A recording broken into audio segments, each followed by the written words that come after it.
Shri Gurubhyo Namaha Harihi Om. Vasishtha continued.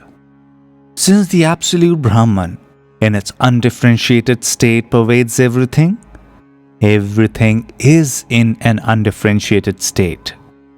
When that of its own accord condenses, the cosmic mind is born. In that mind there arises the intention of the existence of the different elements in their extremely subtle state. The totality of all this is the luminous cosmic person, who is also known as Brahma, the Creator. Hence, this Creator is none other than the cosmic mind. O Rama, all subjects and substances in the universe have emerged in Brahman, the Absolute, just as waves manifest in the ocean. In this uncreated universe, the mind of Brahma, the Creator, perceives itself as the egotism, and thus does the Brahma, the cosmic mind, becomes Brahma, the Creator of the universe. The power of that cosmic mind alone appears to be the diverse forces in the universe. Infinite number of diverse creatures manifest themselves in this cosmic mind, and they are then known as diverse jiva. When these diverse jivas arise in the infinite space of consciousness, seemingly composed of the elements, into each of the bodies, consciousness enters through the apertures of the life force, and thence form the seeds of all bodies, both moving and unmoving.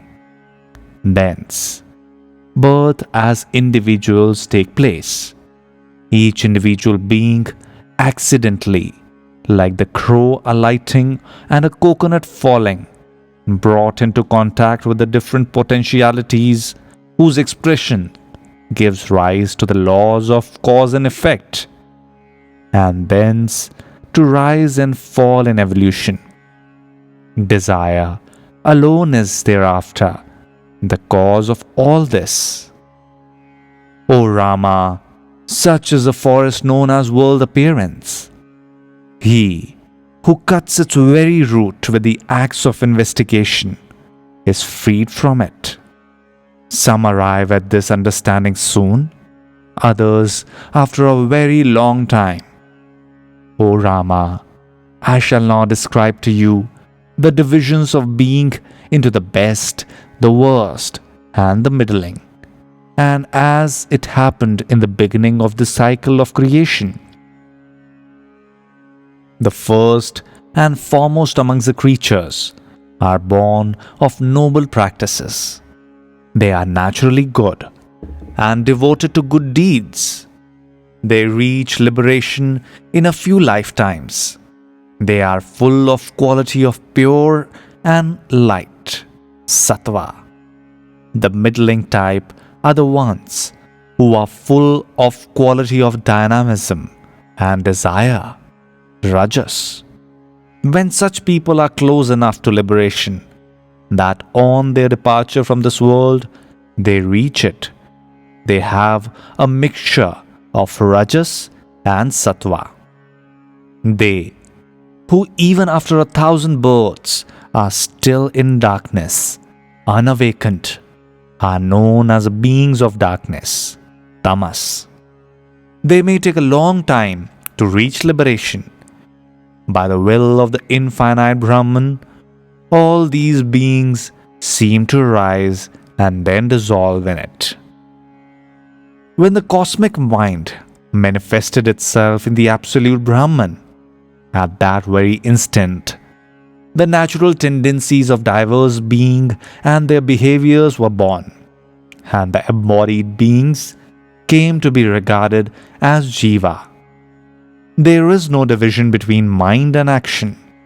Before it is projected as action, it arises in the mind, with the mind itself as its body. Hence, action is nothing but the movement of energy in the consciousness, and it inevitably bears its own fruit. When such action comes to an end, mind comes to an end too. And when the mind ceases to be, there is no action. This applies only to the liberated sages and not to others. Mind is the only perception, and perception is movement in consciousness. The expression of this movement is action, and fruition follows this. Whatever the mind thinks of, the organs of action strive to materialize. Hence, again, mind is action.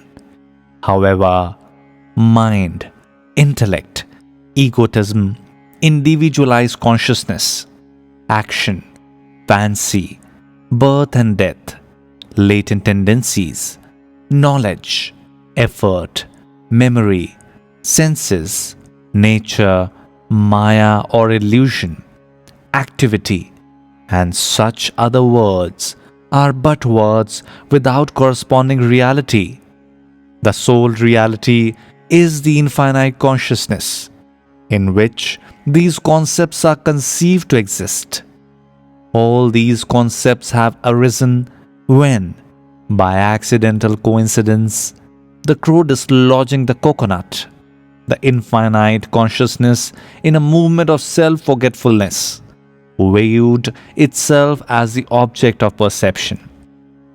When, thus wheeled by nescience, the same consciousness views diversity in an agitated state and identifies objects as such, it is known as mind. That itself, when it is firmly established in the conviction of a certain perception, is known as intellect. When it ignorantly and foolishly identifies itself as an existent, separate individual, it is known as egotism. When it abandons constant inquiry, allowing itself to play with countless thoughts coming and going, it is known as individualized consciousness or mind stuff. Whereas pure movement in consciousness is karma or action without an independent doer. When it pursues the fruition of such action, it is known as karma. When it entertains the notion, I have seen this before, in relation to something either seen or unseen, it is known as memory. When the effects of past enjoyments continue to remain in the field of consciousness, though the effects themselves are unseen, it is known as latent tendency or potentiality. When it is conscious of the truth that the vision of division in the product of ignorance, it is known as knowledge. On the other hand, when it moves in the wrong direction towards greater self-forgetfulness and deeper involvement in false fancies, it is known as impurity. When it entertains the indweller with sensations, it is known as the senses, indriya. When it remains unmanifest in the cosmic being, it is known as nature. When it creates confusion between reality and appearance, it is known as maya. When it dissolves in the infinite, there is liberation. When it thinks I am bound, there is bondage. When it thinks I am free, there is freedom. Rama. Space is threefolds: the infinite space of undivided consciousness, the finite space of divided consciousness, and the physical space in which the material world exists. The infinite space of undivided consciousness, Chidakasha, is that which exists in all, inside and outside, as pure witness of that which is real and of that which appears to be. the infinite space of divided consciousness, Chitakasha, is that which creates the division of time, which pervades all beings, and which is interested in the welfare of all beings. The physical space is that in which the other elements, like air, etc., exist. The latter two are not independent of the first. In fact, the others do not exist. O Rama, whatever might have been the origin of the mind and whatever might be, one should constantly direct it towards liberation through self-effort. The pure mind is free from latent tendencies, and therefore it attains self-knowledge. Since the entire universe is within the mind, the notion of bondage and liberation are also within it. In this connection, there is the following legend, which I heard from the Creator Brahma himself. Listen to it attentively.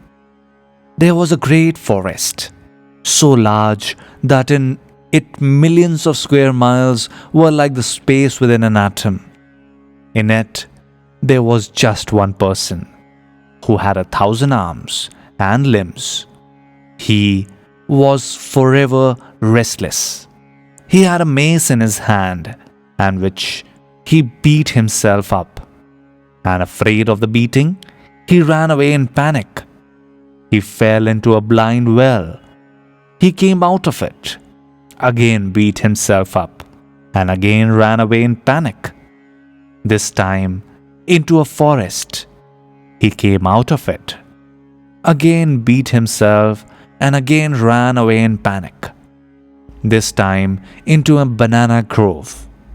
Though there was no other being to fear, he wept and cried, alone in fear. He kept running as before, beating himself as before.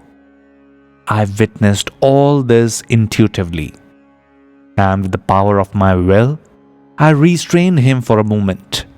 I asked him, "Who are you?" But he was sore distressed and called me his enemy and wept aloud, and then laughed aloud.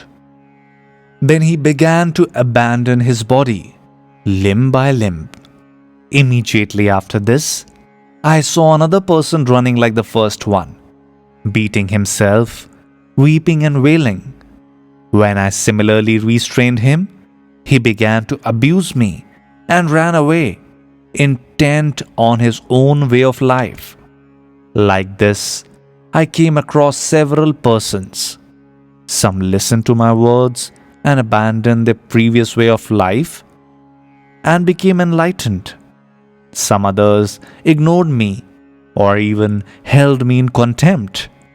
Some others even refused to come out of the blind well or the dense forest. Such is a great forest, O Rama. No one finds a sure resting place in it, whatever be the mode of life they may adopt. Even today, you see such people in the world, and you yourself have seen such a life of ignorance and delusion. Because you are young and ignorant, you do not understand it. O Rama, this great forest is not far away, nor is that strange man in the strange land. The world itself is the forest. It is a great void, but this void is seen only in the light of inquiry. This light of inquiry is the eye in the parable. The wisdom is accepted by some and rejected by others. Who continues to suffer? They who accept it are enlightened. The person with thousands of arms is a mind with countless manifestations. This mind punishes itself by its own latent tendencies and restlessly wanders in this world. The blind well in the story is hell, and the banana grove is heaven. The dense forest of thorny bush is the life of a worldly man, with numerous thorns of wife, children, wealth, etc., hurting him all the time. The mind now wanders into the hell, now into heaven, and now into the world of human beings. Even when the light of wisdom shines on the life of the deluded mind, it foolishly rejects it, considering that wisdom is his enemy. Then it weeps and wails in distress. Sometimes it experiences an imperfect awakening, and it renounces the pleasures of the world without proper understanding. Such renunciation itself proves to be a great source of sorrow. But when such renunciation arises of the mindfulness and fullness of understanding, of wisdom born of inquiry into the nature of the mind, the renunciation then leads to supreme bliss. Such a mind may even look at its own past notions of pleasure with puzzlement. Just as the limbs of the person as they were cut away, fell down and disappeared, the latent tendencies of the person who wisely renounces the world also vanish from the mind. Behold the play of ignorance, which makes one hurt oneself out of one's own volition, and which makes one run hither and thither in meaningless panic. When one who gains wisdom perceives it for a long time and persists in the practice of inquiry, he does not experience sorrow. An uncontrolled mind is the source of sorrow. When it is thoroughly understood, the sorrow vanishes like mist on sunrise. The absolute Brahman is omnipotent, and there is nothing which is outside of it. It is his own power of energy that pervades all the things. In embodied beings, it is a Chit Shakti, the power of consciousness or intelligence. It is a motion in air, stability in earth, void in space, and it is the power of self-consciousness in the created beings. Yet, all this is nothing but the power of the absolute Brahman, the instrument of action, action and the doer, birth and death, and existence. All this is Brahman. Nothing else is even in imagination. Delusion, craving, greed, and attachment are non-existent. How can they exist when there is no duality? When bondage is non-existent, surely liberation is false too. With this, we finish today's chapter. See you again.